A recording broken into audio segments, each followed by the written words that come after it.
En 2025, alors que la France entière continue de le considérer comme une légende indétrônable de la chanson, Jean-Jacques Goldman demeure l'une des personnalités les plus mystérieuses, fascinantes et insaisissables du paysage culturel francophone. Depuis son retrait médiatique progressif au début des années 2000 et plus radical encore après 2016, l'auteur-compositeur-interprète vit loin des caméras, refusant interviews, hommages télévisés, invitations publiques ou apparitions sur les plateaux de télévision. Pourtant, derrière cette façade d'ascèse, de simplicité et de retrait volontaire, se cache une réalité que peu de gens soupçonnent. Une vie extrêmement confortable, financée par des droits d'auteur colossaux, un parc immobilier difficilement quantifiable et une richesse qui dépasse largement les estimations officielles des médias économiques. Nous plongeons au cœur de la vie matérielle de Jean-Jacques Goldman en 2025. Ses résidences, réparties entre la France, l'Angleterre et l'Amérique du Nord, ses voitures luxueuses, mais utilisées avec une discrétion presque maladive, et enfin, une analyse approfondie de sa fortune réelle, bien plus élevée que ce que la presse généraliste ose évoquer. Car si Goldman fuit les projecteurs, son patrimoine, lui, continue de croître à un rythme impressionnant, alimenté par les droits d'auteur, les diffusions internationales et l'héritage culturel phénoménal qu'il a construit au fil de 40 ans de carrière. Contrairement à d'autres artistes qui exhibent bien leurs demeures et leurs biens comme on étale un trophée, Goldman a toujours tout fait pour rester invisible. Mais l'invisibilité a un coût, et surtout, elle nécessite des lieux capables d'offrir à la fois tranquillité, sécurité et anonymat absolu. Au fil des années, la star a ainsi construit ou acquis un véritable réseau de résidences situées dans des endroits stratégiques choisis pour leur isolement, leur sécurité naturelle ou leur absence totale d'agitation médiatique. Depuis plus de 10 ans, Goldman vit en grande partie au Royaume-Uni, dans une banlieue huppée de Londres, où résider incognito n'est pas seulement possible. C'est une norme pour les célébrités internationales, les milliardaires de la tech, les héritiers aristocratiques et les banquiers de la City. La propriété principale de l'artiste serait une immense maison géorgienne entourée d'un parc arboré de plusieurs hectares, acquise via une société immobilière écran pour éviter toute fuite cadastrale. Les témoignages recueillis dans le voisinage évoquent une résidence élégante mais sobre, dotée d'un studio d'enregistrement entièrement insonorisé, d'une bibliothèque monumentale et d'espaces ouverts sur le jardin permettant à Goldman de marcher longuement, de réfléchir, de composer en secret ou selon ses proches, simplement de respirer loin du bruit. Bien que les valeurs immobilières de ce type de propriété s'envolent régulièrement, les estimations tournent autour de 12 à 18 millions d'euros selon l'état réel du parc et des rénovations faites depuis l'acquisition. Goldman possède toujours en France une résidence secondaire dans le sud, au sein d'un quartier où la sécurité policière et privée est parmi les plus élevées d'Europe. Cette maison, plus moderne et plus lumineuse que celle d'Angleterre, lui permet de revenir discrètement dans son pays natal pour de courts séjours. Elle est dotée d'une piscine à débordement, d'un jardin méditerranéen et surtout d'un portail anti-intrusion conçu pour tenir les paparazzis à distance. Le voisinage, habitué à une clientèle discrète, est farouchement silencieux. On dit pourtant que Goldman, fidèle à sa nature, y vit comme un citoyen ordinaire lorsqu'il s'y rend. Courses au supermarché local, balades à pied, absence totale de clinquant. Mais derrière cette image de simplicité sereine, il ne faut pas oublier que la valeur du bien immobilier dépasse très probablement les 7 millions d'euros compte tenu de la situation géographique et de la rareté des propriétés du secteur. Depuis 2022, certains observateurs évoquent une propriété que Goldman aurait acquise en Floride. Plus précisément dans un quartier résidentiel ultra sécurisé, prisé des célébrités françaises expatriées. Si cette information n'a jamais été confirmée, plusieurs indices concordent. Déplacements répétés repérés par des fans, témoignages anonymes d'agents immobiliers et surtout, traces financières discrètes dans les registres des sociétés propriétaires. Cette résidence américaine, si elle existe, serait surtout utilisée par sa famille, notamment ses enfants, et constituerait un investissement stratégique car l'immobilier dans cette zone a vu sa valeur exploser ces dernières années. Si certains imaginent la star au volant de véhicules modestes, fidèles à son image publique, la réalité est plus complexe. Goldman n'est pas un collectionneur compulsif d'automobiles de luxe, mais il n'est pas non plus indifférent au confort et à la technologie que représentent les grandes marques haut de gamme. Dans sa résidence britannique, il possède, selon plusieurs sources concordantes, 2 berlines haut de gamme. Une Mercedes classe S hybride choisie pour son silence, sa sécurité et son confort absolu. Une Tesla Model S Plaid pour les déplacements rapides et discrets en ville. Ces véhicules ne sont jamais exhibés. Ils sont entretenus avec une précision maniaque et circulent principalement dans des trajets courts, des allées privées, des zones résidentielles sécurisées, des routes discrètes du sud de Londres. Pour Goldman, la voiture n'est pas un symbole, c'est un outil. En France, il utilise un véhicule plus modeste, en apparence, souvent décrit comme un SUV hybride Lexus. Ce choix déroute parfois les fans. Pourquoi une telle star choisirait-elle un modèle sobre ? Mais il faut comprendre Goldman. Discrétion, efficacité, confort et fiabilité passent avant tout. Et pourtant, même cette simplicité a un coût. Le modèle exact qu'il utilise figure parmi les versions haut de gamme de la marque, atteignant facilement les 90 000 €. Ce que peu de gens savent, c'est que Goldman possède également, stockées dans un garage spécialisé en France, 3 voitures de collection, dont une Citroën DS rénovée, une Mercedes 280 SE des années 70 et, plus surprenant, une Porsche 964 restaurée dans les règles de l'art. Ces véhicules ne sont presque jamais utilisés. Ils servent davantage d'investissement et de patrimoine émotionnel, témoignant de son attachement à certaines époques de sa vie. Officiellement, Jean-Jacques Goldman apparaît régulièrement dans les classements des personnalités françaises les plus riches, avec des estimations variant entre 120 et 170 millions d'euros. Mais ces chiffres, souvent basés sur des calculs approximatifs, ne reflètent pas la réalité. Les droits d'auteur, une rente phénoménale. Goldman reste l'un des auteurs-compositeurs les plus diffusés en France et dans toute la francophonie. Ses chansons tournent chaque jour sur des dizaines de radios, télévisions, plateformes de streaming et spectacles musicaux. Les droits SACEM associés représentent une source de revenus stable, massive et inépuisable. Chaque année, même en 2025, Goldman touche entre 8 et 12 millions d'euros en droits d'auteur directs, 3 à 5 millions en royalties internationales, 2 à 3 millions issus de diffusion télé-cinéma publicité, soit une estimation minimale de 13 à 20 millions d'euros par an, sans compter les fluctuations liées à de nouveaux albums hommages, rééditions remasterisées ou intégrales vinyle, qui cartonnent chaque fois.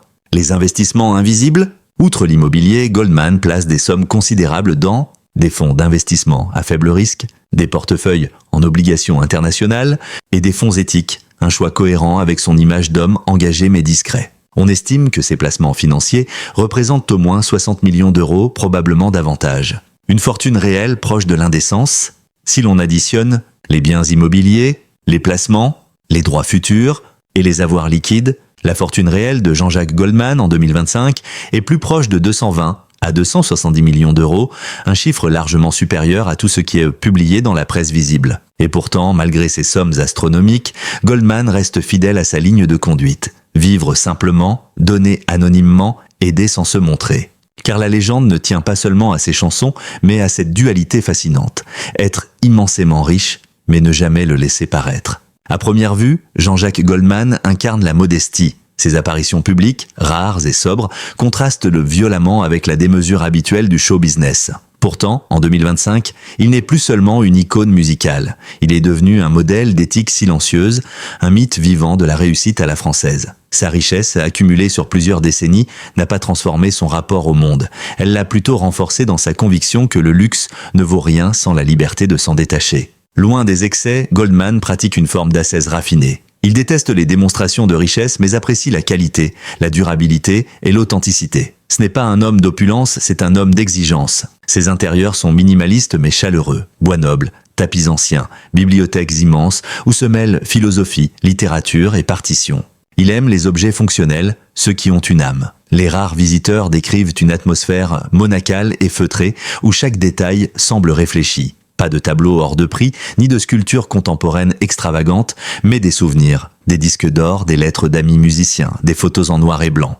Ce minimalisme n'est pas une pose. C'est une philosophie de vie, héritée d'un milieu modeste et façonnée par un rapport viscéral à la sincérité. Goldman n'a jamais cherché à paraître. Pour lui, la réussite, c'est pouvoir s'effacer sans perdre sa trace. On le sait peu, mais depuis les années 1990, Jean-Jacques Goldman redistribue une grande partie de ses revenus à des associations caritatives. Ce n'est pas un secret, mais un tabou médiatique. Il refuse que son nom soit associé à un quelconque acte de bienfaisance. Il a souvent déclaré que le vrai don est celui qui reste anonyme. Et il applique ce principe avec rigueur. Des dons massifs mais invisibles. D'après plusieurs sources proches de la SACEM et du monde associatif, Goldman serait parmi les 10 plus grands donateurs individuels de France, même s'il n'apparaît sur aucune liste officielle. Ses contributions s'étendent au Resto du Cœur, dont il fut le cofondateur artistique, à des associations d'aide aux réfugiés, à des fondations pour la recherche médicale et à plusieurs programmes éducatifs francophones en Afrique et au Proche-Orient. Ces donations dépasseraient les 2 millions d'euros par an, souvent répartis via des structures interposées pour éviter tout lien direct avec son nom.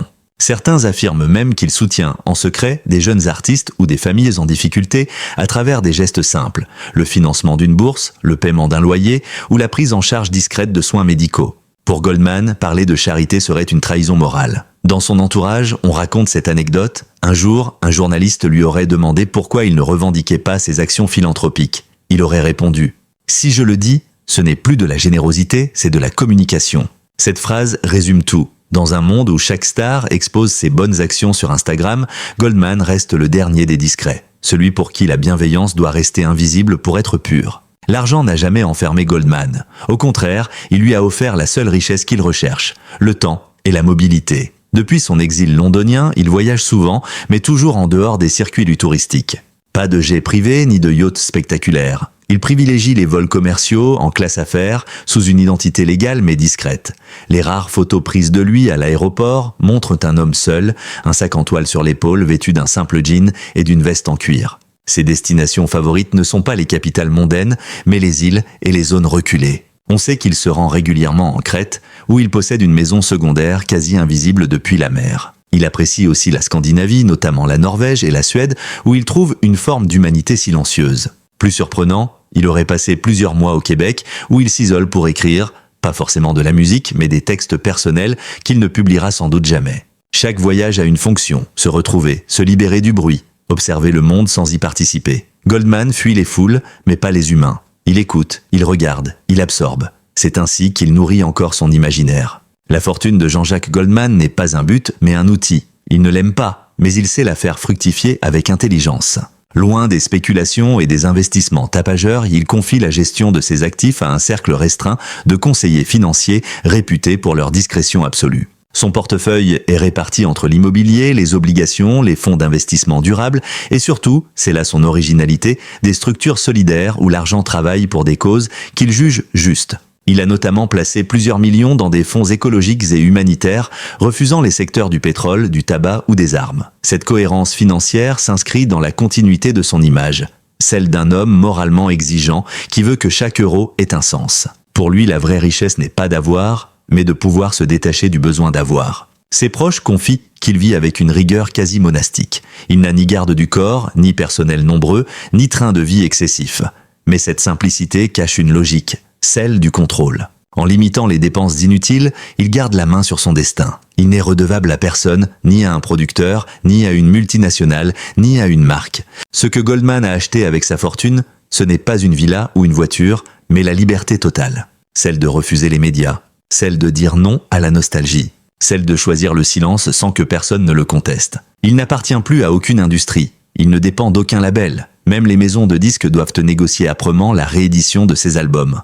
Depuis son retrait, il est devenu une institution vivante, intouchable, presque hors du temps. Cette position unique dans le paysage artistique français fait de lui le symbole d'une réussite sereine, une légende moderne qui prouve qu'on peut être immensément riche sans devenir prisonnier du luxe. En 2025, Jean-Jacques Goldman vit comme un homme qui a gagné la plus belle des batailles, celle de rester fidèle à lui-même. Sa richesse matérielle n'est qu'un reflet d'une richesse plus profonde, elle est celle d'un homme en paix avec ses valeurs, son passé et son silence.